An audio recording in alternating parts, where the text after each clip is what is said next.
On va tourner ce matin dans Luc 12. On va revenir à notre étude de Luc. Luc 12, on est rendu à partir du verset 13.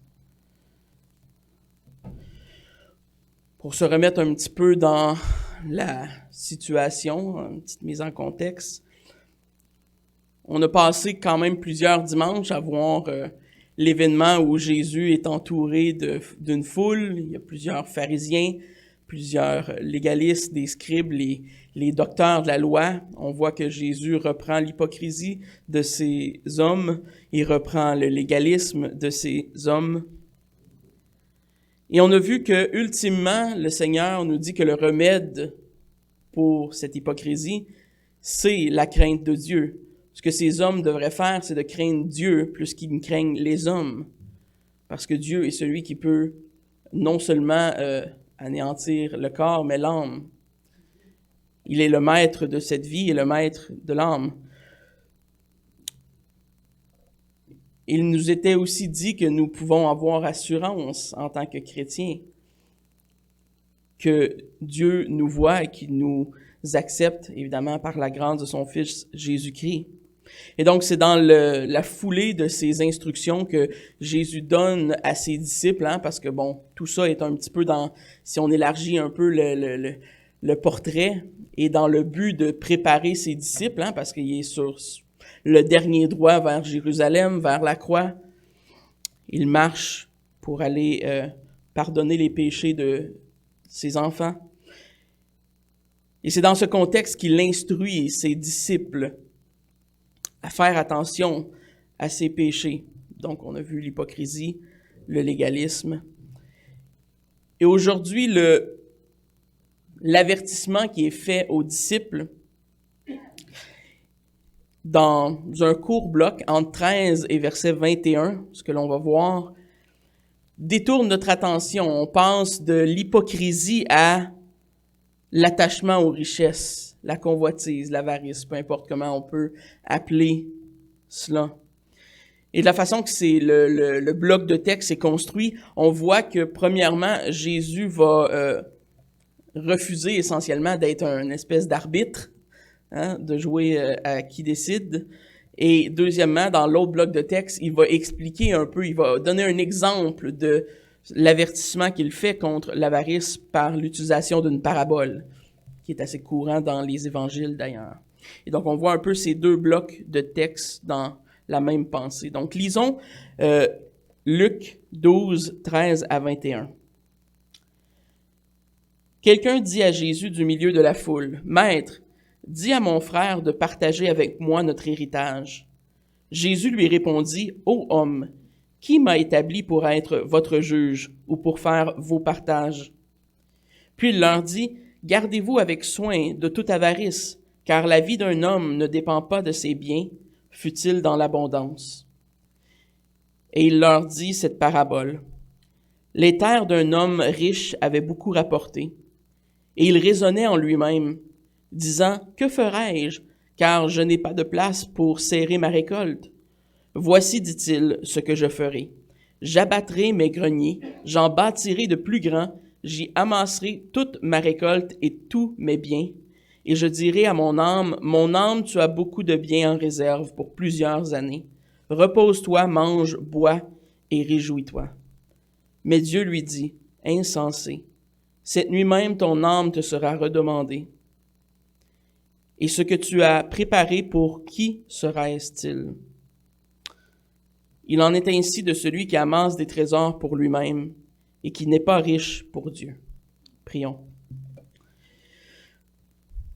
Merci Seigneur de nous donner ta parole ce matin. Merci parce que c'est par elle que nous pouvons te connaître. Merci pour ton Église ici à Actonville. Nous te prions que tu puisses continuer à bénir le ministère de l'Évangile qui est ici au sein de ton Église locale. Nous te prions que tu puisses nous faire grandir par ces paroles que tu nous donnes ce matin, ta révélation. Fais de nous des hommes et des femmes généreuses et généreux. Amen.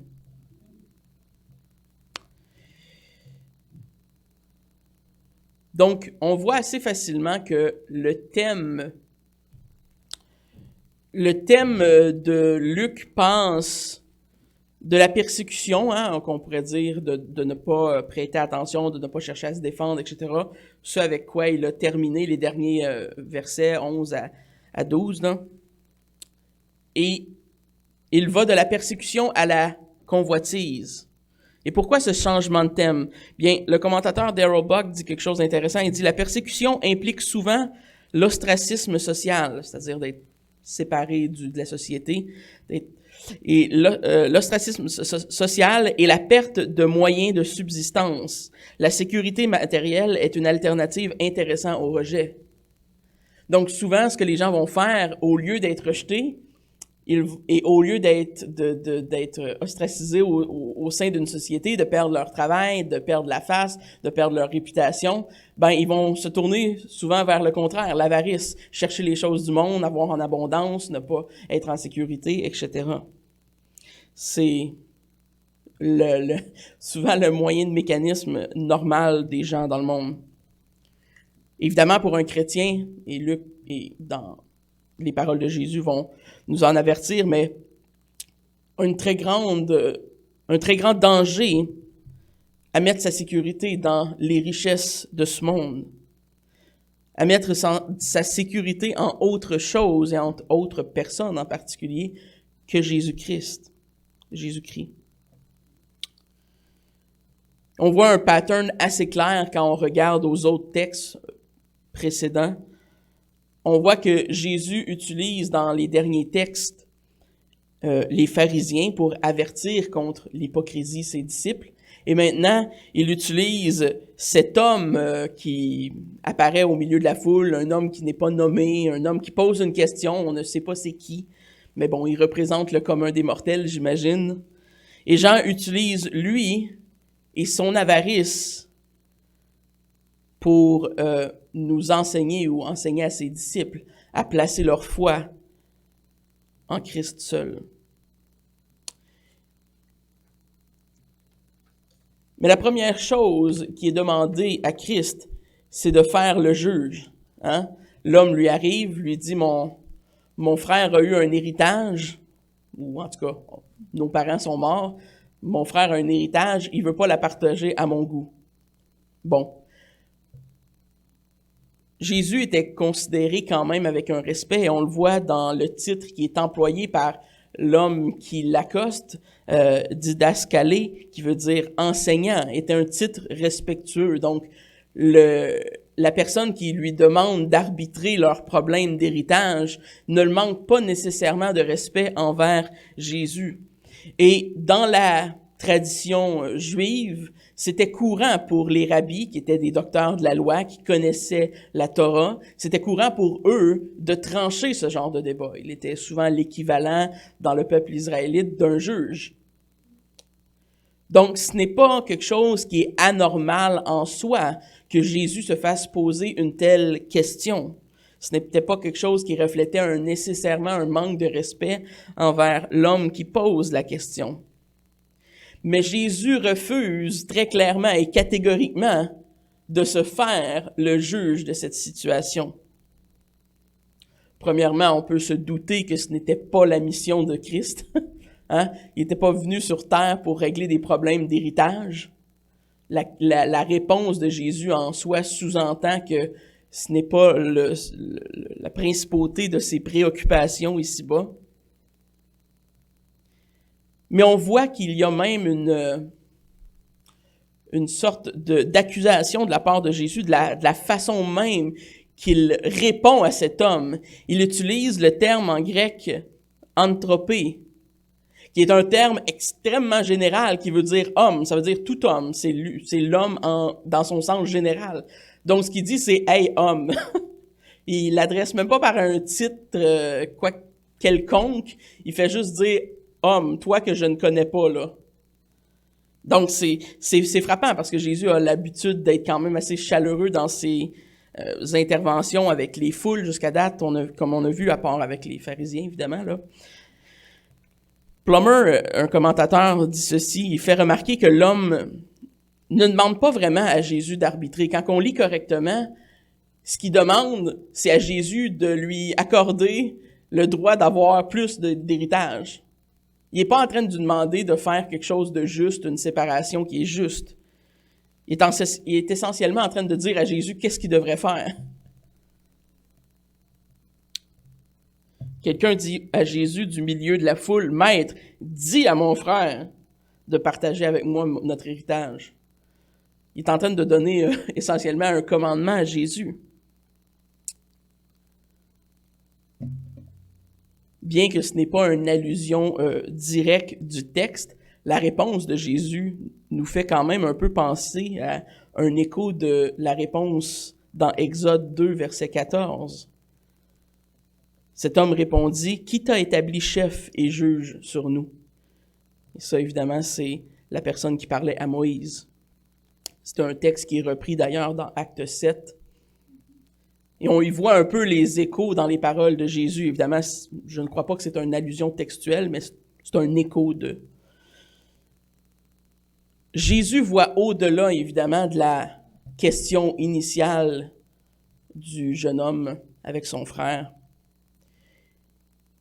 On peut dire qu'il voit le cœur de cet homme dans son désir d'avoir plus, parce que c'est mis en évidence, évidemment, par le reste du texte dans lequel il est question d'avarice et de convoitise. Donc, nous, on a la chance de savoir la fin avant le début, mais on en comprend que Jésus voit que ce qui est derrière la question de cet homme n'a pas tant rapport avec la justesse de l'équité, de séparer l'héritage comme il faut. C'est qu'il en veut plus. Il en veut plus pour des raisons que Jésus va établir plus loin. Parce qu'il met sa sécurité dans ça. Évidemment, il faut se placer dans une situation où, à ce moment-là, avoir une terre, c'était d'être considérablement bien. Tu pouvais vivre avec ta terre. Les gens vivaient de leur terre. Donc, c'était important d'avoir un certain héritage. Et donc, on peut comprendre, humainement parlant, le besoin de sécurité de cet homme qui s'approche de Jésus et qui veut avoir plus.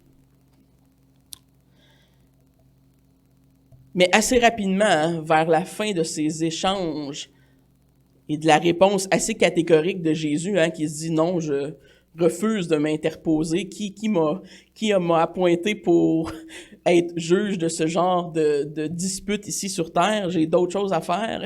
Et ton problème, c'est l'avarice. » C'est essentiellement ce que Jésus va lui dire, de façon plus expliquée, évidemment, là, avec l'histoire qui va venir par après. Mais au verset 15, il dit « Gardez-vous avec soin de toute avarice, car la vie d'un homme ne dépend pas de ses biens. Serait-il dans l'abondance? » Ça sous-entend qu'on soit dans l'abondance ou non, que notre vie ne dépend pas de nos biens, en fait. Ne serait-ce dans l'abondance, Jésus signifie essentiellement que même si tu es dans l'abondance, ta vie ne dépend pas de ses biens. C'est un avertissement général pour nous ce matin, pour n'importe quel homme. Ce n'est pas juste pour cet homme dans cette histoire. Je crois que c'est une application qu'on peut faire au sens très, très large. Et on doit faire attention de ne pas comprendre l'avarice ou la convoitise comme étant seulement une affaire d'argent. Le terme grec signifie littéralement le besoin d'avoir plus, tout le temps, plus. C'est ce désir de posséder, ce désir qui est souvent quantitatif, la quantité de patentes qu'on a. Et c'est continuel, c'est toujours plus. C'est le cœur de l'avarice. Donc oui, ça peut être fait avec de l'argent, mais ça peut être fait avec des biens, ça peut être fait avec toutes sortes de choses. On peut être avare avec plusieurs choses qui ont de la valeur au niveau de ce monde. Évidemment, on le voit dans l'avarice des gens de ce monde. C'est rare qu'un millionnaire est content d'être millionnaire. Ils veulent tout le temps être billionnaires et trillionnaires. C'est rare que c'est assez.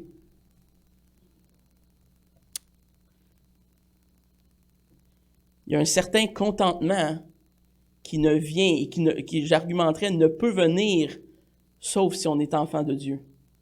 Il y a un contentement que l'on retrouve en notre Dieu qui nous permet de vivre des vies qui sont soit gracieuses, si Dieu nous bénit, ou très simples et modestes.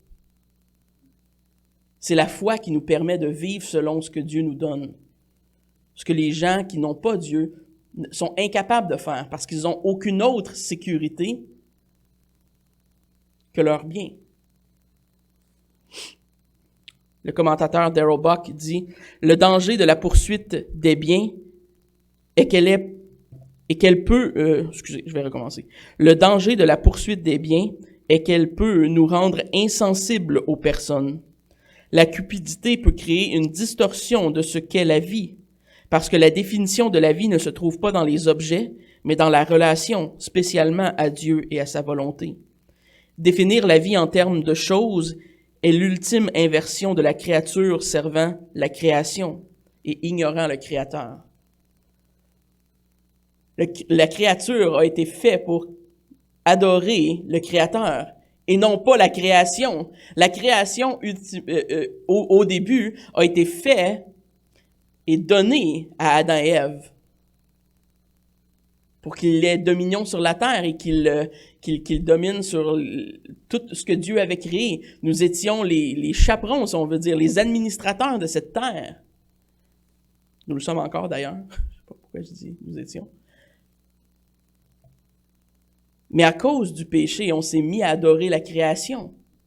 Les choses dans la création que Dieu avait données à l'homme, on est venu à la révérer, à en faire une idole et à la considérer comme si elle était le Créateur elle-même.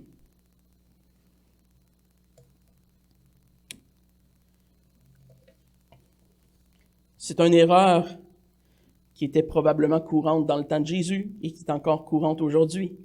Notre société, si on était pour demander aux gens dehors ce matin comment ils définissent le succès, beaucoup d'entre eux vous parleraient d'avoir beaucoup de choses, d'avoir une influence, d'avoir du pouvoir.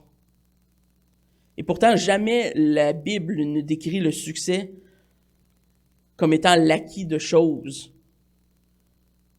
En fait, la Bible nous démontre le succès spirituel comme étant de connaître et de servir le seul vrai Dieu. Regardez aux hommes qui sont élevés dans l'Ancien Testament et regardez à leurs priorités. Ironiquement, beaucoup d'entre eux étaient, mondainement parlant, très riches. Quand on regarde David, un serviteur selon le cœur de Dieu. Mais quand on pense à David, la première chose à laquelle on pense n'est pas le fait qu'il était un roi riche au niveau humain. En tout cas, c'est pas la première chose auquel moi je pense quand je pense à David. Je pense à un homme qui a écrit un psaume qui dit qu'il aimait la loi de Dieu, qu'il aimait Dieu. Je pense que David aurait pu perdre tout ce qu'il avait matériellement et encore être un homme fidèle. Parce que son cœur était placé non pas dans les choses de ce monde, mais en Dieu. La Bible décrit le succès comme étant de connaître Dieu et de le servir. Peu importe ce que l'on a. Et ça inclut ceux qui en ont beaucoup et ceux qui en ont pas du tout.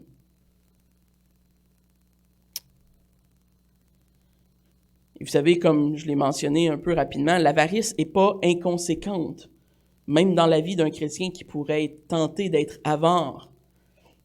C'est un péché qui est dans le Nouveau Testament souvent lié à l'idolâtrie.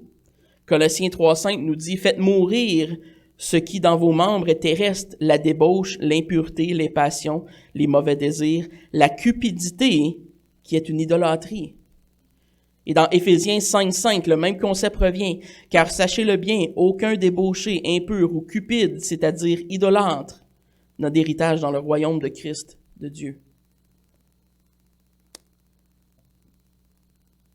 La cupidité est liée à l'idolâtrie parce qu'elle apporte à placer notre confiance et notre sécurité dans des choses qui ne dépendent pas de Dieu ou qui nous donnent l'impression de ne pas dépendre de Dieu plutôt. Donc, on en vient qu'à mettre notre sécurité, notre avenir dans des biens matériels, dans le fait qu'on a une maison, qu'on a un auto qui est relativement en bon ordre. Et on inconsciemment, on peut s'attacher à ces choses comme étant ce qui fait de nous des gens qui sont en sécurité. Si la dernière année nous a appris quelque chose, ça devrait être que la sécurité n'existe pas vraiment dans ce monde. Du jour au lendemain, notre monde peut être changé. On peut perdre nos biens physiques, mais on peut être coupé de nos biens, on peut les perdre de toutes sortes de façons. Rien ne nous est promis ici-bas. R.C. Sproul nous dit, « Jésus ne parle pas du péché d'avoir de la richesse. Il ne nie pas non plus la validité de gagner un revenu ou de posséder des biens matériels. Ce dont il les met en garde, c'est plutôt la convoitise, cette attitude du cœur qui amène une personne à être totalement préoccupée par l'argent. Il nous dit que la vie d'un homme ne consiste pas en l'abondance de ses biens personnels. C'est une leçon non contre les choses matérielles, mais contre le matérialisme. Le matérialisme, c'est cette vision du monde qui voit l'essence de la vie se trouver dans la possession et la richesse. »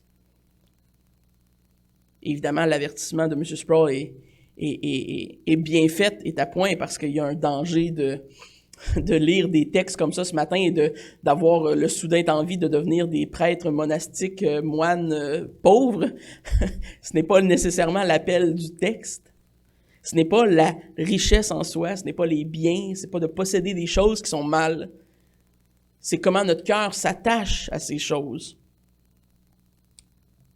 Mais l'avertissement est quand même à être fait. Et l'avertissement est fait de façon active par Jésus. Il ne dit pas faites attention à ça. Non, il dit gardez-vous de. Ça requiert une certaine activité de l'homme. Gardez-vous parce que on a tendance à se définir par ce que l'on possède. Mais la vie dépend de Dieu. Et notre sécurité est vaine et inutile si elle n'est pas placée en lui. Donc, la réelle tentation, en tant que chrétien, ce serait que de tomber dans l'avarice comme le monde, et pour un certain temps, de placer notre sécurité dans nos possessions. Et Jésus nous demande de se garder activement, de faire attention, de garder nos cœurs contre ce péché. James Edwards dit « Peu de préceptes de Jésus sont plus pertinents pour la mentalité de consommateur du monde moderne que cette déclaration. Car la vie ne peut être mesurée ou jugée par la quantité de choses que nous possédons, amassons ou gagnons. » Il y a plusieurs mots en grec pour la vie.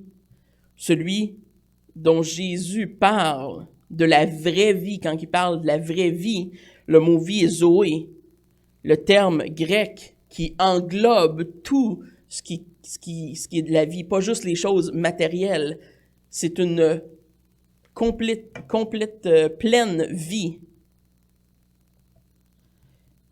La vraie vie est liée non pas aux choses matérielles, mais plutôt au pardon des péchés, à la récompense du pardon des péchés. Jésus nous parle de cette vraie vie comme étant la vraie richesse, celle qui est il va le finir avec l'application à la fin, au verset 21, celle qui est dans les choses de Dieu et non pas dans le monde. Là, je vous ai donné le punch, l'application finale, mais je pense qu'elle était évidente de toute façon. La vraie richesse se trouve en Dieu, en son royaume, en la recherche et la connaissance de qui il est.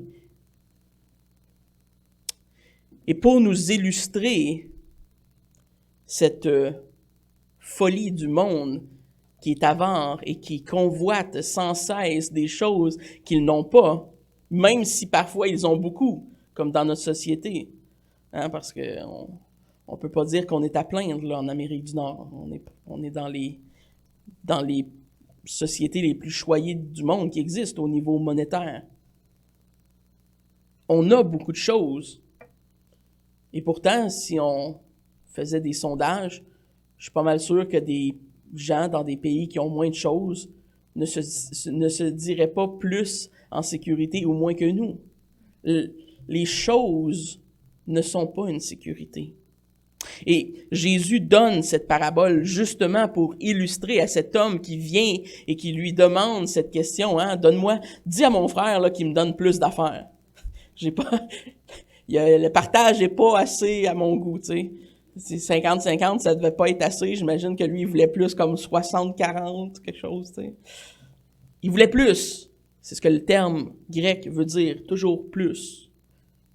Et donc, c'est dans ce contexte que Jésus donne cette parabole, hein, une parabole qui est une histoire qui n'est pas nécessairement vraie, mais qui a pour but d'illustrer un point.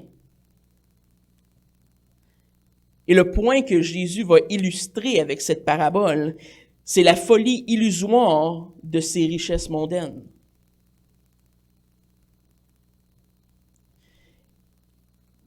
Au début du verset 16, il leur dit cette parabole. Les terres d'un homme riche avaient beaucoup rapporté. Donc, on voit que l'homme est probablement déjà riche parce qu'il y a beaucoup de terres. Hein? C'est le contexte de la parabole nous laisse présumer que cet homme est déjà un homme relativement bien nanti, sinon il n'y aurait pas toutes ces terres.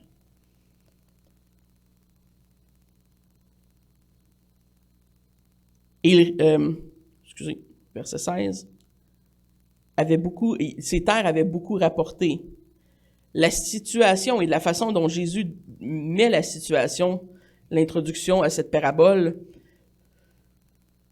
nous laisse voir qu'il était dans une situation favorable. Est-ce que c'était même peut-être voulu de Dieu que ces terres aient rapporté beaucoup de fruits? Ben, évidemment, la parabole ne nous le dit pas nécessairement, mais on sait très bien par insinuation que rien n'arrive sans que le Seigneur le veuille. Donc, s'il a rapporté beaucoup ces terres, c'était voulu de Dieu. Dieu désirait qu'il y ait une abondance dans sa récolte. Et rien ne nous dit dans l'histoire que ce soit le résultat du vol ou d'un péché quelconque. Ça semble être une récolte honnête des terres qui appartenaient à un homme. Et Jésus n'accuse pas l'abondance du fruit des terres de cet homme. Jamais dans la parabole, vous remarquerez que Jésus ne fait des commentaires par rapport au fait qu'il y a eu une abondance. Donc, tout pointe dès le début vers le fait que c'est une récolte qui est légitime et qui est correcte et que l'homme avait le droit d'avoir. C'était ses terres ont été abondantes, Dieu a béni, donc gloire à Dieu. Hendrickson commente ceci. Quel était le problème avec ce fermier? Le fait qu'il ait réussi? Bien sûr que non. Nulle part l'Écriture condamne le succès de la richesse en tant que tel. Dieu n'a jamais réprimandé Abraham, Salomon, Job et Joseph parce qu'ils étaient riches. Donc, en introduction, dès le début, on voit que la richesse est un bien neutre, dans un certain sens. L'abondance de la récolte est neutre. Elle n'est pas bonne, elle n'est pas nécessairement mauvaise. Tout va dépendre, ultimement, de son utilisation.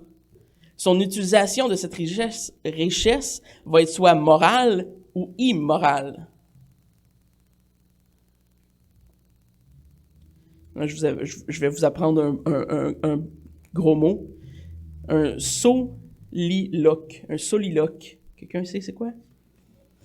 C'est quand on relate ses propres pensées à voix haute. C'est quand on se conte une histoire à voix haute sur nous-mêmes.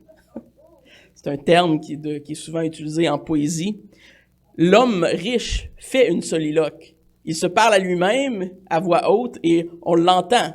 C'est comme ça que Jésus met de l'avant au verset 17 sa parabole. Il raisonnait en lui-même en disant, et là on entend comme les paroles du personnage, « Que ferai-je? Car je n'ai pas de place pour serrer ma récolte. » C'est un bon problème dans un sens. Hein?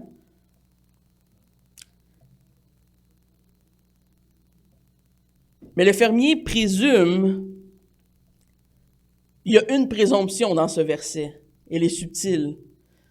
Le fermier présume que sa récolte va être bonne éternellement. Et on le voit avec la solution avec laquelle il va venir. Pour le fermier, ça semble être simplement un problème d'entreposage. Il n'y a pas assez de granges pour entreposer son grain. Donc, la solution naturelle, hein? Démolir les granges, d'en faire des plus grosses. C'est un problème de logistique. Darrell Buck fait une intéressante évaluation du texte grec, qui est un petit peu moins évidente, on le voit quand même en français, mais qui est encore plus évident dans le texte original. Car tout au long de ces versets, la caractéristique stylistique majeure est la présence des pronoms « mon » et « je », sans parler des nombreux verbes au singulier à la première personne. Le fruit du terrain et des autres éléments de la parabole sont décrits à plusieurs reprises avec « mon fruit, ma grange, mon bien, mon âme ». Un tel langage suggère clairement l'intérêt personnel exclusif du personnage. Un objet qui est souvent le produit naturel d'une richesse méritée. Hein? L'homme voyait sa terre, ses biens, sa production, son abondance, ses granges. C'était tout à lui. Mon, je. Vous relirez en à peu près 3 versets le nombre d'articles possessifs qu'il y a dans ce texte. Ça saute aux yeux quand on y porte attention. Mais ironiquement, le problème qui est pointé du doigt par Jésus à la fin de cette parabole n'est même pas l'entreposage en soi. C'est normal pour un fermier d'entreposer ses grains. Tous nos fermiers ont des entrepôts. Si on a besoin d'un certain minimum de planification. On fait la même chose avec nos portefeuilles financiers. On planifie un peu pour la retraite, on s'en met de côté. C'est pas mauvais. Il y a une gestion des choses qui est naturelle. Donc, l'investissement pour ce fermier qui avait des terres semblait sensé. On pourrait peut-être même argumenter qu'elle était prudente jusqu'à un certain point. Mais voici, il y a 3 problèmes que nous voyons clairement avec la réaction de ce fermier. Et la première que j'ai déjà nommée, mais que je vais expliquer un peu, c'est qu'il a une présomption qui est fautive.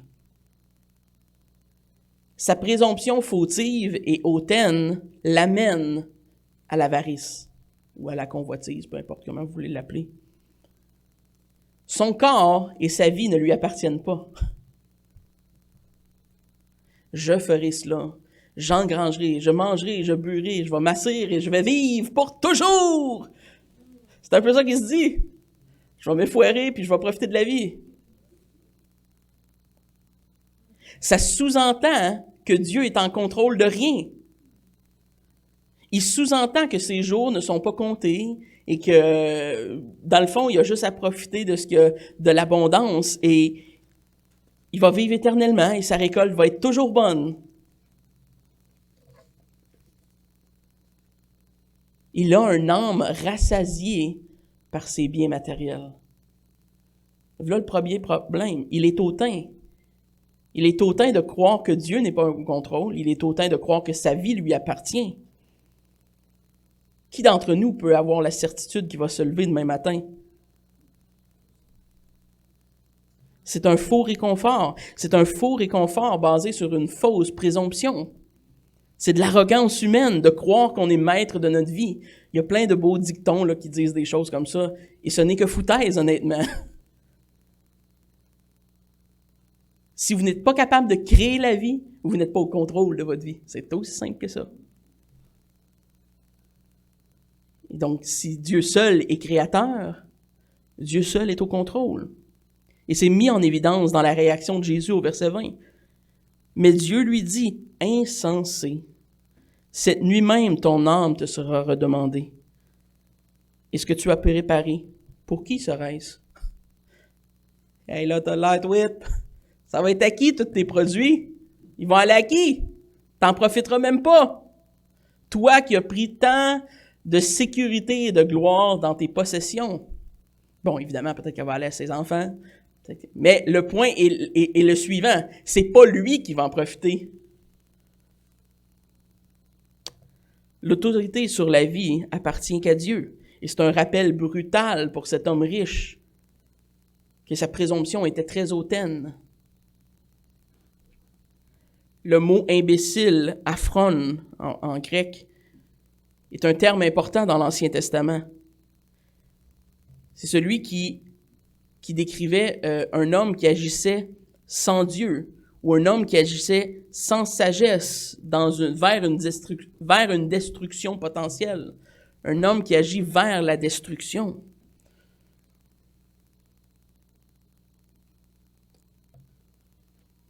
L'abondance de ses fruits, de ses grains, de sa récolte ne peuvent pas payer pour le prix de sa vie. Et c'est ce que Jésus veut dire quand il dit « Vous pourriez avoir tous les biens du monde. Ça ne vous fera pas rentrer au ciel. Ça ne paiera pas votre âme et ça n'a aucune sécurité spirituelle. » Et donc la question qui reste, qui récoltera la récolte? Qui aura les produits? Ben, ce sera un autre homme, ce ne sera pas lui. Dieu est souverain et Dieu décide de notre mort. Dieu prend et Dieu donne et Dieu reprend. Et c'est une réalité auquel les chrétiens devraient prendre joie dans un certain sens, sachant que Dieu est maître et qu'il est bon, donc. On peut lui faire confiance. Mais que valent nos trésors terrestres dans le royaume de Dieu? Qu'est-ce qu'ils valent? Rien. Rien. Ça, c'est la question. C'est la réponse. Qu'est-ce qu'on amène quand on meurt d'ici-bas? Rien. Rien sauf notre âme. Donc, il faut se poser la question ce matin. Sommes-nous comme cet homme? Sommes-nous comme cet homme qui présumons que demain on va se lever et qui amasse des trésors un peu inutilement? Travaillons-nous pour notre richesse illusoire, qui est comme une fumée, comme une vanité, hein, comme nous dirait Ecclésiaste? Ou est-ce que nous travaillons, comme le dit Jésus, pour Dieu, pour le royaume, pour des récompenses célestes, pour une richesse qui est vraie? Le psaume 39, au verset 5 à 8, nous dit ceci. « Éternel, dis-moi quel est le terme de ma vie. Quelle est la mesure de mes jours, que je sache combien je suis fragile? Voici, tu as donné à mes jours la largeur de la main, et ma vie est comme un rien devant toi. Oui, tout homme debout n'est qu'un souffle. Oui, l'homme se promène comme un ombre. Il s'agite vraiment, il amasse, et il ne sait qui recueillera. Maintenant, Seigneur, que puis-je espérer? En toi est mon espérance. » Hein, le psalmiste en vient à la conclusion finalement qu'on s'agite, qu'on ramasse, qu'on fait des choses, mais ultimement, notre seule espérance est en Christ. Tout autre espoir ici-bas va être illusoire. Et comme M. Sproul nous l'a dit, c'est pas un appel à vivre dans la pauvreté abjecte. Si Dieu nous donne des choses, tant mieux. Mais faites attention de ne pas placer votre espoir et votre sécurité dans ces choses. Parce que non seulement ils ne vous appartiennent pas vraiment, ils peuvent vous être enlevés n'importe quand et vous ne les amènerez pas avec vous au ciel. Le deuxième problème qu'on voit avec la réaction de cet homme, c'est qu'il ne considère jamais les besoins des autres. Le fameux « je » et le « moi » qui est employé, le « mon » et le « je » qui est employé à 12 reprises, est évidemment une illustration pour Jésus de démontrer l'égoïsme évident de cet homme. Je, moi, mon, qu'est-ce que je vais faire? Je vais me reposer, je vais boire. Il n'y a aucune réflexion pour autrui. Le texte pointe vers un homme sans considération. Et ça engrange bien un peu avec ce qu'on a vu la semaine passée dans Jacques, hein? Quand on a parlé de la vraie religion, de prendre soin de la veuve et de l'orphelin. Jamais dans sa tête, il s'est dit, écoute, je vais engranger mes greniers comme d'habitude, je vais en avoir assez, puis l'excès, je vais le donner. Je vais le donner à l'Église, je vais le donner à Israël, je vais le donner à Dieu, je vais le donner aux pauvres. Jamais ça lui passe par la tête d'être généreux. Et c'est exprimé au verset 19 par la conclusion du jeune homme riche. « Je dirai à mon âme, tu as beaucoup de biens en réserve pour plusieurs années. Repose-toi, mange et réjouis-toi. » Comparable à un homme qui se roule dans sa piscine de sous, hein, tu sais, Picsou, là, d'un petit bonhomme, il était tellement content qu'il plongeait dedans, puis il nageait dedans, puis il se roulait dedans. Il se complaît dans l'abondance de son luxe. Il prend plaisir à sa propre complaisance. Non seulement c'est stupide parce qu'un homme devrait travailler et que c'est sain pour lui de le faire, mais il se complaît dans l'idée qu'il va juste être dans la luxure absolue et rien faire. Au lieu d'être généreux, au lieu d'avoir une pensée pour ceux qui ont moins que lui. C'est terrible. Bock dit justement, le confort qui permet à l'homme de se concentrer sur lui-même est le produit de la cupidité. Le confort qui permet à l'homme de se concentrer sur lui-même est le produit de la cupidité. À cause que cet homme est cupide et avare, il ne pense qu'à lui-même. Il veut toujours avoir plus, comme le mot le disait. C'est un appel, comme on en a fréquemment dans le Nouveau Testament et dans l'Ancien, à être généreux avec ce que Dieu nous donne. On est bien conscient que c'est pas tout le monde dans le monde qui peut donner.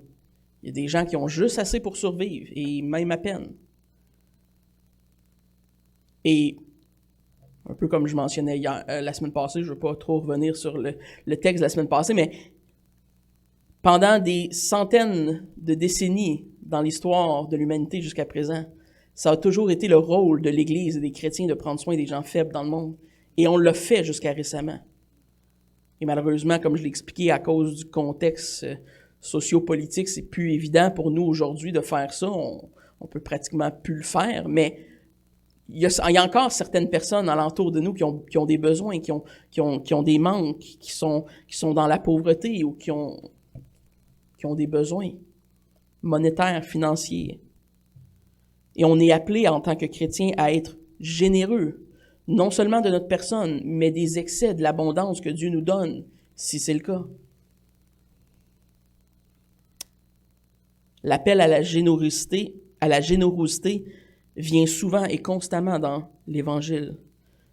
Un chrétien devrait être connu comme une personne qui prend plaisir à donner.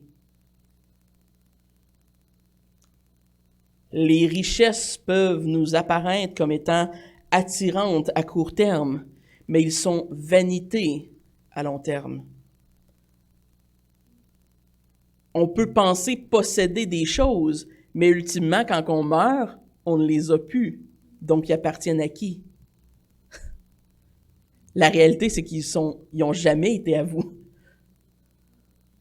Les choses qui sont dans le monde vont rester dans le monde. Dieu donne, Dieu reprend. Tout appartient au Créateur. Je vais le répéter, tout ce qui est créé appartient au Créateur. Il n'y a rien que Dieu ne vous donne qui vous appartienne vraiment.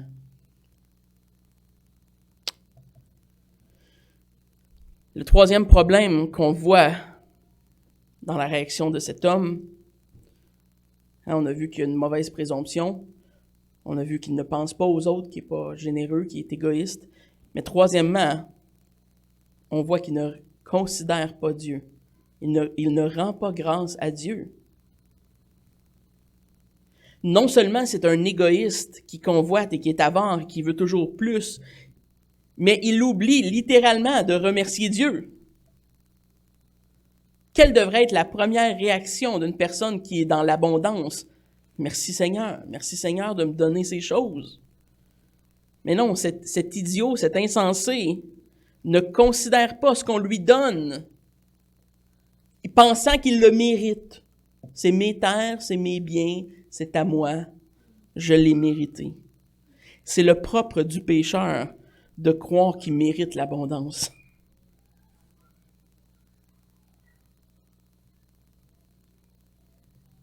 Les yeux avares de la richesse oublient celui qui donne. On a les yeux tellement rivés sur le produit qu'on oublie celui qui l'a fait et qui nous l'a donné.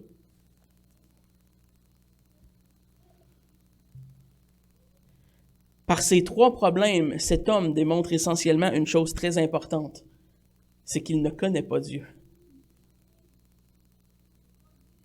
Le psaume 14, verset 1 nous le dit, « L'insensé dit en son cœur, il n'y a point de Dieu. » Cet homme, par ses actions, reconnaît essentiellement qu'il ne croit pas qu'il existe un Dieu. C'est un athée, si on pourrait dire. Philip Graham Ryken dit ceci, « L'homme riche de la parabole était ainsi. Il n'a pas remercié Dieu pour les produits abondants de sa terre. Il n'a pas demandé à Dieu ce qu'il devait faire de tout son grain supplémentaire. Il n'a pas offert son temps et ses talents au service de Dieu. Il n'a pas reconnu la souveraineté de Dieu sur sa durée de vie. Il ne s'est pas préparé à rencontrer Dieu dans sa mort. Il n'a pas du tout pensé à Dieu. L'homme pensait avoir un problème de stockage, mais il avait vraiment un problème spirituel. Il était athée. Le plus grand problème de cet homme, c'est qu'il ne croit pas que Dieu existe. Qu'il vit sur terre pour sa propre personne, qu'il vit sur terre pour ce qu'il a. Et ce qu'il a définit ce qu'il est. Et malheureusement, c'est de la façon que beaucoup de gens autour de vous vivent. Ils sont définis par ce qu'ils sont. Et même nous, on tombe dans ce pattern, malheureusement, des fois. Quelqu'un va vous demander quelque chose, et souvent, la première chose que vous allez lui dire, c'est ce que vous faites dans la vie. Ah, toi, qu'est-ce que tu fais? Ah, je suis pasteur. C'est comme fortement engrainé dans nos têtes qu'on se définit par ce qu'on fait ou par ce qu'on a.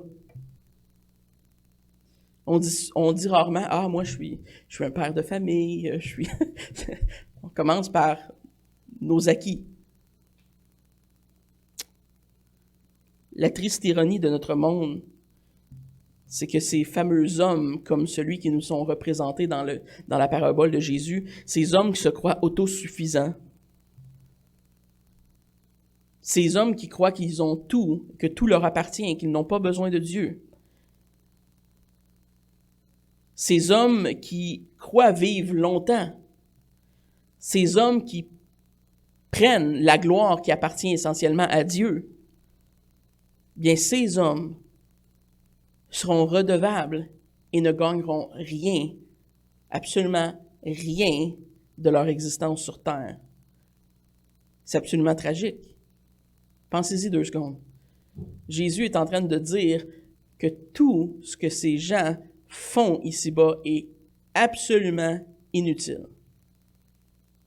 Qui vont avoir vécu 40, 50, 60, 70, 80 ans dans l'inutilité totale. Et que quand ils vont se présenter devant Christ et que leur nom ne sera pas dans le livre de la vie, ils vont aller en enfer, souffrir pour leur péché le reste de l'éternité. Ça, c'est ce que le Nouveau Testament nous enseigne. Ceux qui n'ont pas Christ comme leur seule sécurité spirituelle n'ont rien. Même s'ils s'appellent Bill Gates, puis qu'ils ont des milliards de dollars dans leur compte de banque, ça ne changera rien. C'est un rappel qui nous est fait dans le psaume 49, et on va prendre le temps de le lire ensemble. Le psaume 49. Parce qu'il s'ajoute très bien à ce qu'on vient de voir ce matin.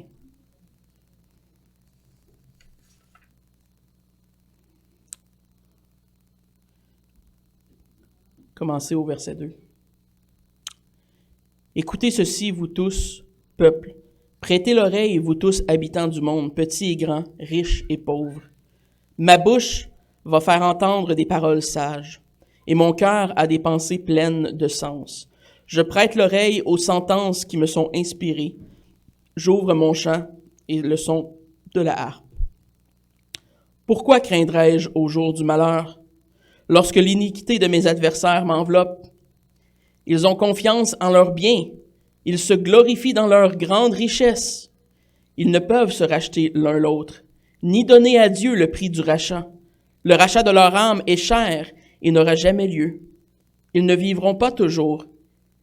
Ils n'éviteront pas la vue de la fosse. Car ils la verront, les sages meurent, l'insensé et le stupide périssent également. Et ils laissent à d'autres leurs biens.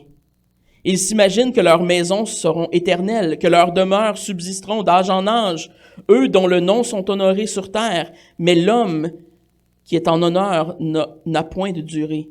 Il est semblable aux bêtes que l'on égorge. C'est quand même une comparaison assez vive.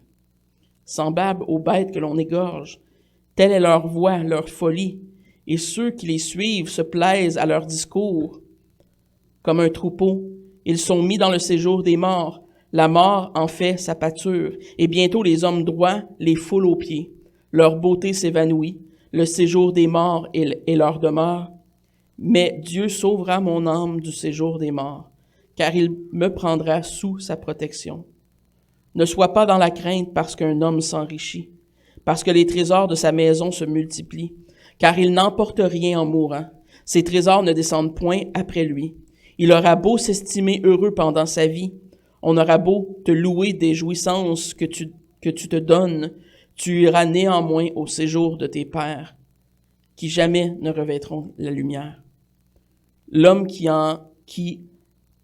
est en honneur et qui n'a pas d'intelligence est semblable aux bêtes que l'on égorge. Un texte, un psaume, qui nous redit très clairement ce que Jésus est en train d'enseigner dans cette parabole. La futilité absolue de mettre notre sécurité dans ce qu'on a aujourd'hui. La vraie richesse vient de l'abondance qu'on a en Dieu. L'abondance de connaître Dieu, de servir Dieu, de faire partie de son Église, de travailler à son royaume, d'annoncer la bonne nouvelle, l'Évangile. Ce n'est pas une condamnation de la richesse, ce n'est pas une condamnation de la planification financière. Jamais ces choses ne sont pointées du doigt de la part de Jésus. La condamnation vient face à la convoitise et à l'avarice de l'humain qui met toute sa sécurité et toute sa joie dans ce qu'il possède. C'est une vanité incroyable, illusoire, comme le dit le titre de ma prédication. C'est une richesse qui est illusoire, à part, pouf, comme du vent. C'est un problème grave pour ceux qui placent leur confiance pleinement dans ces choses, mais c'est aussi un problème pour les chrétiens qui pourraient être tentés de vivre de cette façon de temps à autre. Évidemment, on est renouvelé, on a le Saint-Esprit, on vit pour Dieu, mais on est encore dans cette chair qui a des vestiges de péché. Et parfois, on peut broncher, on peut tomber, et on doit se repentir face à Dieu d'avoir placé notre espoir dans nos bébelles, dans nos choses, dans nos acquis. Il y a un contraste clair, une comparaison qui est faite de la part de Jésus entre la valeur des richesses du monde et des richesses spirituelles. Une sont temporaires, éphémères, illusoires, l'autre est éternelle et d'une richesse, d'une valeur qu'on ne peut quantifier.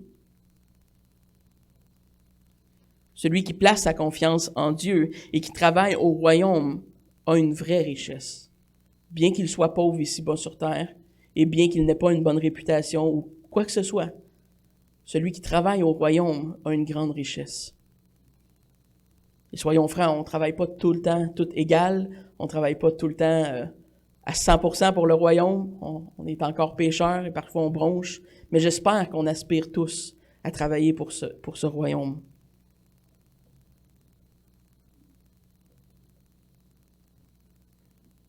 Darrell Buck dit, le disciple, nous, doit comprendre que la poursuite de la richesse est une distraction dangereuse et une forme de cupidité lorsqu'elle est auto-dirigée. La richesse envers soi-même est la pauvreté devant Dieu. Le confort qui vient de la richesse et le pouvoir dérivé du matérialisme fournit seulement une sécurité temporaire et illusoire, une vain effort de contrôle. Et donc, c'est dans cette direction ce matin que Jésus avertit ses 12 apôtres, ses disciples, ceux qui étaient avec lui. Mais c'est aussi un avertissement pour nous, évidemment. Le problème n'est pas la richesse, mais comment on utilise ce que Dieu nous donne. Comment on considère les choses qui appartiennent à Dieu? Est-ce qu'on se voit comme des administrateurs de l'abondance que Dieu nous offre ou du peu que Dieu nous offre? Est-ce qu'on prend plaisir à être dans la simplicité ou dans l'abondance? Et bien évidemment, la plupart d'entre nous vont passer par des moments où est-ce qu'on a moins et des moments où est-ce qu'on a plus. Est-ce qu'on prend plaisir en chaque occasion, sachant que notre espoir est en Dieu et que peu importe ce qu'on a ici-bas dans notre compte de banque, ça n'a pas d'importance.